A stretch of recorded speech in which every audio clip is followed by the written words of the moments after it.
All right, get ready for a deep dive, folks. Mm. Today we're taking a look at religion and social reform in America in the early 1800s. Wow. Yeah. You've given us quite the mix of sources to work with. Uh-huh. Articles, excerpts, even some YouTube videos. Yeah. Seems like you really want to get into the nitty-gritty of this era, and trust me, it's one that doesn't disappoint. Right. We're talking fiery preachers, radical reformers, Yeah. and just a whole lot of social upheaval. Yeah, it's really something. This D'accord. period, roughly 1800 to 1848, is so captivating because America was just going through this massive transformation. Yeah. Industrial revolution was booming, cities were growing, people were heading west. Right.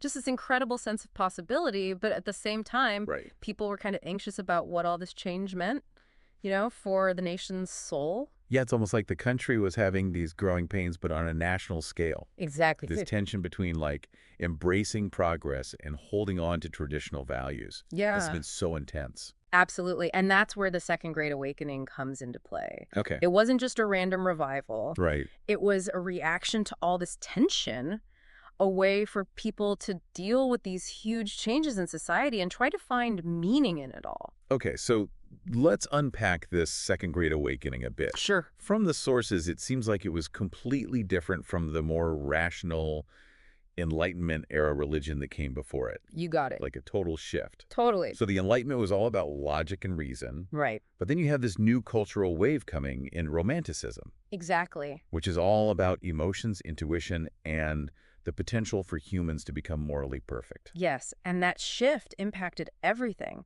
especially how people experienced their faith. So instead of just believing in God intellectually, people wanted a more emotional connection, Yeah. a feeling of truly being saved. Precisely. And that's exactly what the Second Great Awakening gave them. Mhm. Forget those boring sermons and theological debates. Preachers like Charles Grandison Finney were like rock stars, captivating people with their emotional preaching and their focus on personal conversion. It seems like they had a totally new way of connecting with their congregations. For sure. Finney especially was all about this audience-centered approach. Right. He was all about the individual's choice in salvation, urging people to actively seek conversion instead of just waiting for God's grace. Yeah. And that really resonated with Americans who were already embracing those ideals of individualism and self-reliance. That's such an interesting contrast to someone like Timothy Dwight, who seems to represent a more traditional Calvinist perspective. Yeah, Dwight was a big deal, influential at Yale, and a big advocate for traditional religious values. Yeah. He held these revivals that emphasized God's power and the need for repentance. He like- saw the Second Great Awakening as a way to kind of revitalize traditional Christianity in the face of all these new challenges. So even within the Second Great Awakening, you have this diversity of thought and theological viewpoints. Yeah, for sure. It wasn't a one-size-fits-all kind of movement. Not at all.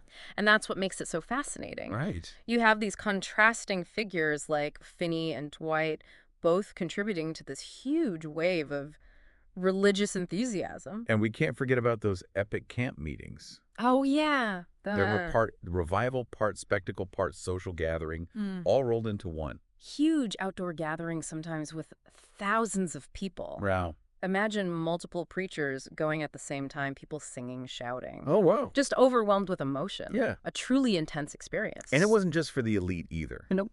These camp meetings were pretty inclusive, it seems, attracting people from all walks of life. That's an important point. You had men, women, black, white, rich, poor, all coming together to share this experience. And that inclusivity, wasn't perfect, but it helped spread the message of the Second Great Awakening so widely. Yeah. And in a way, it planted the seeds for those later social movements that would challenge the status quo.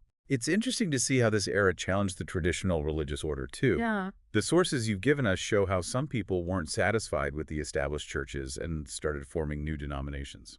The Second Great Awakening was like this burst of innovation. Really? Take the Methodists, for example. They used circuit riders, these Yeah. traveling preachers, Okay. to bring their message to even the most remote communities, adapting to the needs of frontier life. Makes sense.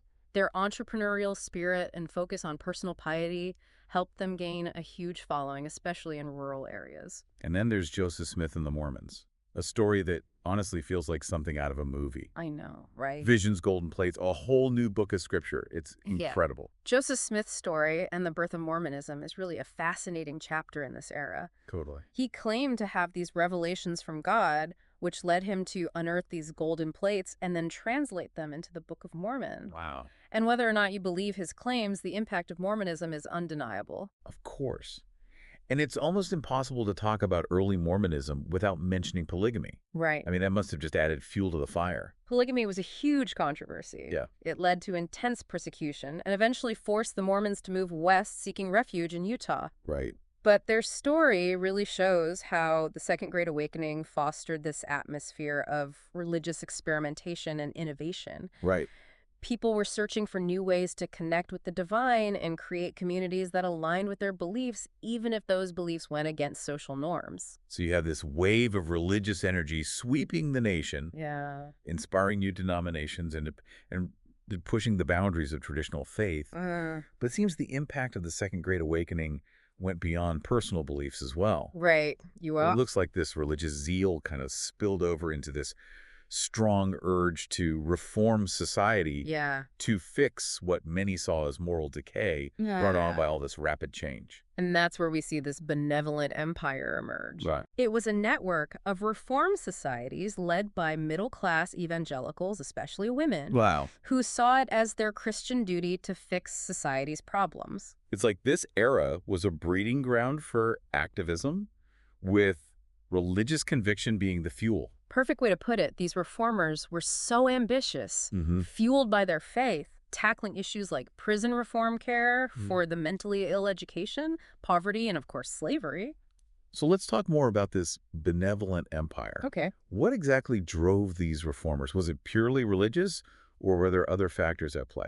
Well, religious belief was definitely at the core of their efforts, but you can't forget about all the changes brought on by the Industrial Revolution. Cities were exploding in size, poverty and crime were on the rise, Right. and those traditional social structures were really struggling to keep up. So it was like this perfect storm of anxieties about society, economic change, and religious fervor all happening at once. Exactly, and that's the context for the benevolent empire. Right. These reformers, many of them middle-class evangelicals, they saw themselves as moral guardians, stepping in to restore order and virtue to a society that felt like it was on the verge of chaos. And you mentioned that women were particularly prominent in these societies, Yeah. which is fascinating considering how limited their roles were at the time. It really shows their determination. Yeah. These women were actively shaping the moral landscape, even within the constraints of that cult of domesticity. Right. They believed it was their duty to use their influence as wives, mothers, and Christian women to push for a more just and virtuous society. Okay, so let's talk about this cult of domesticity, because it seems pretty important for understanding the world women were navigating. Absolutely. It was a really powerful ideology. Yeah. Essentially, it put women on a pedestal as the moral compass of society. They were seen as the guardians of virtue responsible for creating a peaceful and nurturing home, raising good kids, and shaping the nation's future. It's like they were given this huge responsibility for the nation's morality, but without the actual power or rights to fully participate in the public sphere. Exactly. And it's important to remember that this ideal mainly applied to white middle-class women. Right. Women of color and working-class women often had to work outside the home, That was the point. and they faced even greater challenges and discrimination. It just shows how even within this idea of female moral authority, there were still these deep inequalities based on race and class. Exactly. But even with these limitations, women found ways to make their voices heard, to use that moral authority for causes they believed in. That's where the YouTube videos from Heimler's history are so helpful. Yeah. They really help us visualize the key players and events, especially how the Second Great Awakening influenced reform movements. Those videos are a great resource. They give you a real sense of the energy and passion of this period. Right. It's like watching all these reform movements feeding off of each other, creating this whirlwind of activism. It makes you wonder if we see any parallels to this kind of religiously inspired activism in the world today.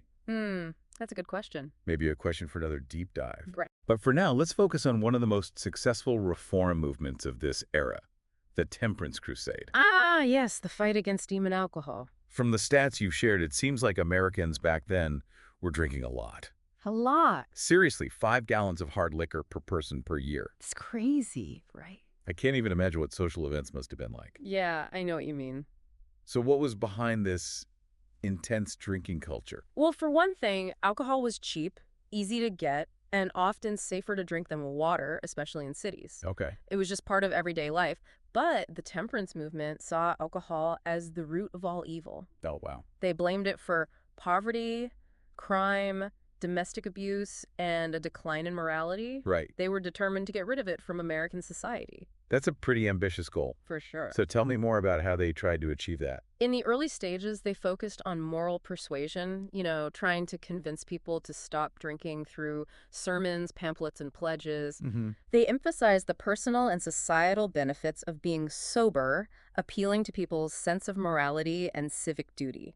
Makes sense. But they didn't stop there. Right, they took it to the streets, didn't they? Yes. Wasn't there a group called the Cold Water Army that was really active? The Cold Water Army were a force to be reckoned with. Really? They held rallies, marches, and even went door to door asking people to sign pledges to abstain. Wow. They even got children involved, organizing youth groups and using songs and games to promote temperance. That's smart. It was a really effective tactic, weaving their message into the fabric of American culture. So did all this preaching and campaigning actually work? Well, surprisingly, yes. Really? By the 1840s, Americans were drinking about half of what they had been 20 years earlier. That's incredible. It shows the power of grassroots organizing and the influence the temperance movement had on public opinion and even laws. But I imagine not everyone was happy about this shift towards sobriety. Weren't certain communities like Irish and German immigrants not so keen on giving up their traditional drinks? Exactly. Yeah. The temperance movement faced some pushback, especially from immigrant communities who saw it as an attack on their culture Yeah. and as a way for middle-class Protestant America to force its values on them. It highlights how even the most successful movements often face resistance and unintended consequences. Absolutely. And it reminds us that history is rarely a simple story of good versus evil. Right. Even the best-intentioned movements can have complex and sometimes contradictory effects. Speaking of complex and controversial, let's move on to another major reform movement of this era, the fight against slavery. Oh, yes. The sources you've given us paint a picture of a deeply divided nation with passionate voices on both sides of this really charged issue. The abolitionist movement was definitely one of the most contentious and ultimately significant movements at the time. Yeah. And like many of the reform movements we've talked about, it was deeply intertwined with that religious energy of the Second Great Awakening. So it seems like the Second Great Awakening provided both the moral framework and the energy for people to challenge what was, for many, a very established economic and social system. Herbert. Precisely. But I'm seeing different approaches to ending slavery emerging in the sources. It wasn't a one-size-fits-all movement. Right. Abolitionism was a diverse movement with different groups advocating for different approaches. Okay. Some, like the American Colonization Society, favored gradual emancipation and sending freed slaves to Africa. Right. But of course, that approach faced resistance from Black Americans who rightly saw America as their home and didn't want to be forced to relocate. It seems like a pretty flawed solution based on the idea that Black people couldn't fully be a part of American society. It was, and it highlights the limitations of even well-intentioned reforms. Yeah. The American Colonization Society didn't gain widespread support, and their assumptions about race and belonging continued to affect American society for generations. But then, alongside these more moderate voices, you have figures like William Lloyd Garrison, who comes across as this radical, uncompromising advocate for immediate abolition. Oh, yeah. Garrison was a force to be reckoned with. He really was a firebrand. He founded the Liberator, an abolitionist newspaper known for its strong rhetoric and criticism of slavery. He was a master of using moral persuasion. Yeah. Powerful language and imagery to convince people that slavery was a sin. Wow. He even burned a copy of the Constitution, calling it a covenant with death and an agreement with hell. Talk about making a statement. He clearly wasn't afraid to shake things up. Not at all. Garrison's uncompromising stance made him a controversial figure, even among abolitionists. Yeah. But his commitment to immediate abolition really helped to radicalize the movement and push the issue of slavery into the spotlight. And alongside Garrison, you have Frederick Douglass, Yes. whose powerful voice as an escaped slave really brought the horrors of slavery to life. Douglass's autobiography is such a remarkable document. He writes with such eloquence and power about the brutality and dehumanization of slavery from his own experience. Yeah. His words really resonated with readers, challenging stereotypes and forcing them to confront the human cost of this terrible institution. It's incredible how he used his own experiences to fuel the abolitionist movement and advocate for the rights of Black Americans. Douglas was a brilliant speaker, writer, and strategist. Right. He understood that personal stories could change hearts and minds, and his own story became a weapon in the fight against slavery. And it wasn't just men leading the charge against slavery. Right. The sources show that women played a crucial role as well. Absolutely. Women like the Grimke sisters, Lucretia Mott, and Sojourner Truth were tireless advocates for abolition, Yeah. challenging not just slavery, but the norms that silenced women in public life. It's like the fight against slavery became training for the women's rights movement, which we'll discuss more later. You're right. They saw how interconnected social justice issues were. Hmm. They understood that the fight for freedom and equality had many sides, and their work in the abolitionist movement would lay the foundation for their own fight for women's rights. So we're seeing a pattern here. Mm-hmm. This surge of religious energy from the Second Great Awakening leads to a passion for social reform, Exactly. whether it's temperance, abolition, or even the early stages of the women's rights movement.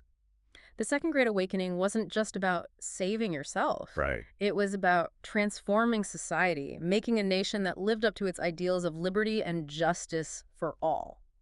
And it's in this context, amidst all these movements, that we see the fight for women's rights taking shape. You got it. And as we'll see later, the women who led this movement were inspired by their experiences in other reform efforts. Right. They learned to organize, to speak out, to challenge injustice, and they were ready to use those skills for their own fight for equality. So we've covered a lot. We have. From the Second Great Awakening to the rise of reform movements like temperance and abolition. Yeah. And we've seen how these movements were all connected, fueled by a shared desire to create a more just and virtuous society. Absolutely, we've only scratched the surface.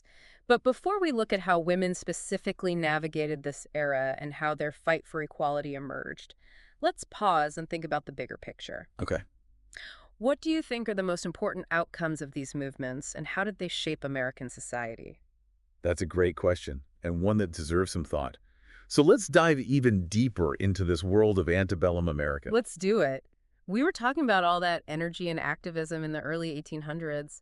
It's amazing how much reform was happening, and a lot of it driven by women. Yeah. But we can't forget they were doing all this while facing some pretty serious limitations, you know? Right. We talked about the cult of domesticity earlier, Yeah. but I think we should dig a little deeper into what that really meant for women in this era. You're right. The cult of domesticity was this big ideology that basically put women on a pedestal as the moral guardians of the home and family. Right. They were supposed to be pious, pure, submissive, totally devoted to creating this haven of domestic bliss. It sounds almost suffocating. It does, right? It's like they were praised for their moral superiority, but then denied any real power or freedom outside of their homes. Exactly. And remember, this ideal was mainly for white middle-class women. Right. Women of color and working-class women often had no choice but to work outside the home, Oh, sure. facing this double burden of societal expectations and economic hardship. It shows how even within this idea of female moral authority,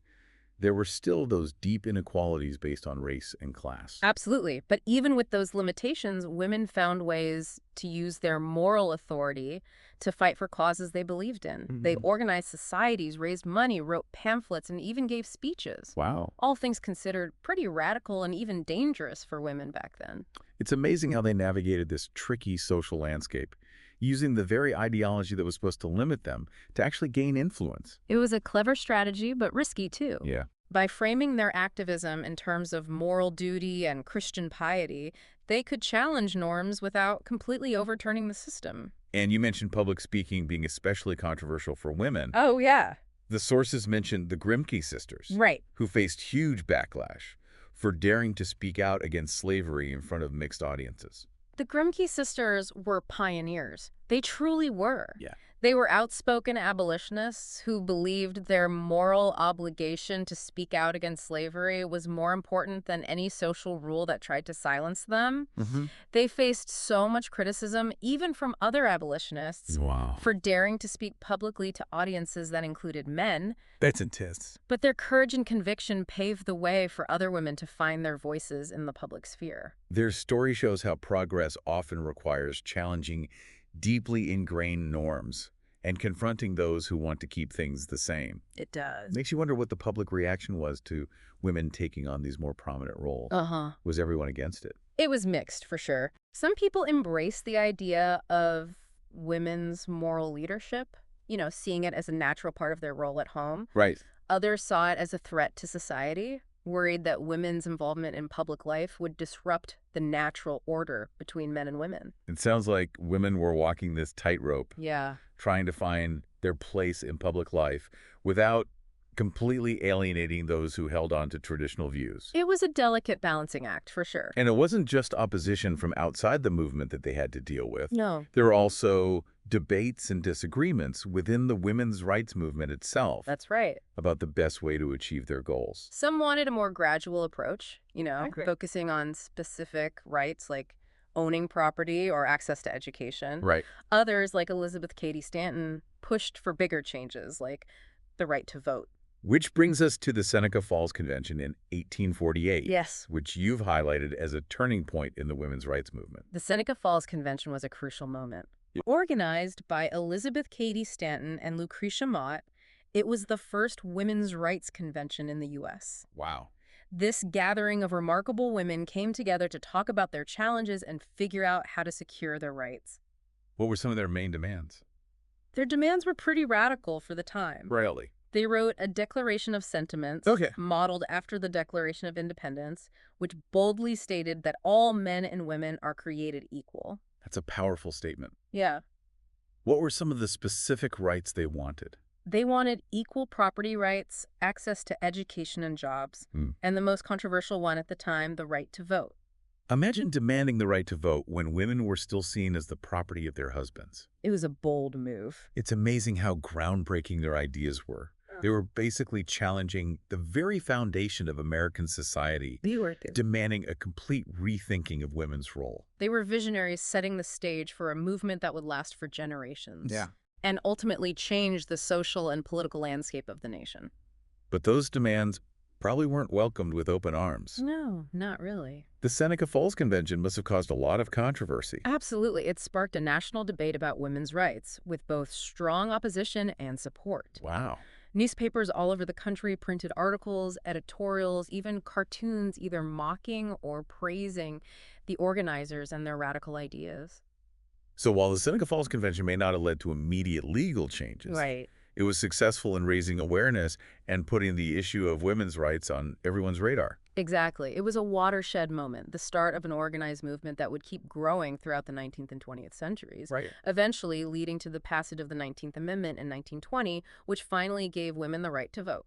It's inspiring to see how these women, despite facing so much opposition, managed to plant the seeds for such a transformative movement. Their courage and vision are a testament to what we can achieve when we work together and the human desire for equality and justice. It's a reminder that change is possible even when things seem impossible. It is. And it's a reminder that the fight for equality isn't always a smooth path. No, it's not. There are setbacks and victories along the way. But the women of this era, through their actions and their belief in a better future, helped to move things in the right direction. They may not have lived to see all their dreams come true, but their legacy lives on. So we've talked about the cult of domesticity, Yeah. the challenges women faced in finding their voice in public life, the groundbreaking Seneca Falls Convention.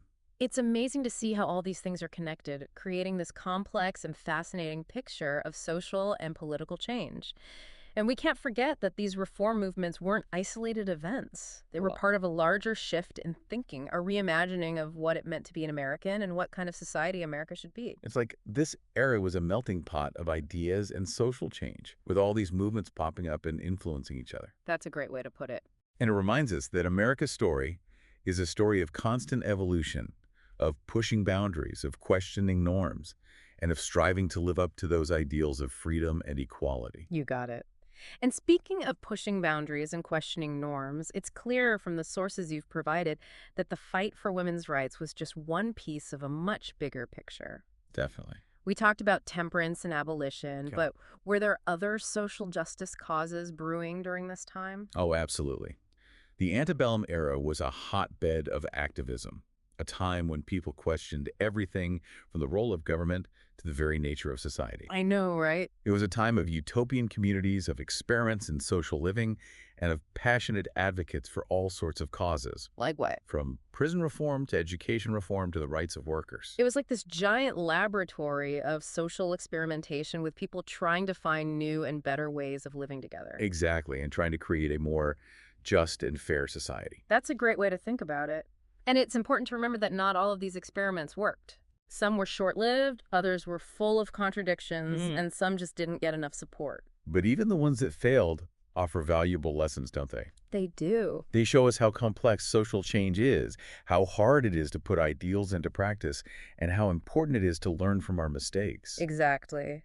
The antebellum era, with all its contradictions and bold experiments, Yeah. reminds us that working towards a fairer society is a journey, not a destination. And it's a journey that requires us to confront uncomfortable truths, to question our own assumptions, and to learn from those who came before us. You're absolutely right. So as we keep exploring this fascinating time period, let's remember these big ideas. Okay. Let's explore not just the events and movements themselves, but the underlying thoughts, the cultural changes, and the big questions that shaped this important era in American history. Sounds good. I'm ready when you are. We've really gone through the ups and downs of early 19th century America, haven't we? To recap. Seeing the religious excitement, the reform movements, and the start of the fight for women's rights. It's been quite a journey. It really has, and it's amazing how it all happened so quickly. Yeah. It's like the nation was overflowing with new ideas and social changes, Right. with all these movements popping up and influencing each other. You've talked about that interconnectedness before, and it really stands out to me too. Yeah. The reformers, whether they were for temperance or abolition or women's rights, they often got inspiration from each other, Definitely. shared their strategies, and even worked together on different causes. It's like they were all part of this bigger web of activism, each connected to the others, creating this powerful force for change. Mm-hmm. And at the center of it all was this belief that people could actually make a difference in the world. It's inspiring, especially when you think about the challenges they faced. Yeah. They were going up against these really ingrained social norms, powerful economic interests, and centuries of tradition. That's right. But they kept going, driven by their belief in their cause. Their courage and determination really show the resilience of the human spirit and our ability to imagine a better world even when it seems impossible. So as we wrap up this deep dive, Okay. I'm wondering, what's the lasting impact of this era? Mm-hmm. How did these movements change American society, and what can we learn from them? That's the big question, isn't it? It is. It's hard to overstate just how much these movements affected the course of American history. Right. They set the stage for so many social justice movements that came after Like what? the civil rights movement, the fight for LGBTQ plus rights, the environmental movement, and so many more. It's like they laid the foundation for a more inclusive and just society, even though it took a long time for that to really happen. Yeah, exactly. The reformers of this time, even with their flaws and the limitations of their time, they helped to change the conversation in the country toward recognizing human dignity and the need for social change. Right. They challenged the way things were. They spoke truth to power, and they inspired generations of activists that came after them. They also showed us how powerful grassroots organizing can be. Ordinary people coming together to demand change. That's so important. The reform movements of the antebellum era weren't led by politicians or rich people. Right. It was everyday people, teachers, ministers, housewives, farmers, who saw the injustices in their society and decided to do something about it. It's a reminder that we all have a part to play in making the world a better place. Absolutely. And I think that's a key takeaway from this deep dive. Mm-hmm. Those reformers, with their passion, their courage, and their belief in a better future, Yeah. they give us a model for how to create social change that's timeless. And a model that's just as relevant today as it was centuries ago. For sure, we still face huge challenges, inequality, injustice, damage to the environment. So true. But those reformers remind us that things can change. Yeah. That even small acts of courage and kindness can have a ripple effect, making waves that go far beyond our own time and place. What a great way to put it. Mm. And as we keep learning from these historical movements, Yeah. I think it's important to think about the connections between their struggles and the problems we have today. Right. What can we learn from their wins and losses? Mm-hmm. And how can we use those lessons for the causes that we care about? Those are good questions to think about. They are. And they remind us that history isn't just about dates and names. Boy. It's a living, breathing story full of lessons, insights, and inspiration. Exactly. By studying the past, we can understand the present better, Yeah. and we can prepare ourselves to create a fairer and more just future. I think it's safe to say this deep dive has been a big success. It has. Thank you for guiding us through this really fascinating time in American It history. was my pleasure. The pleasure was all mine. It's always so interesting to explore these moments in history Uh, and discover the connections and legacies that shape who we are today. mm, And to our listeners, yes. we hope this deep dive made you curious, gave you something to think about, Mm. and maybe even inspired you to make a difference in your own world. Until next time.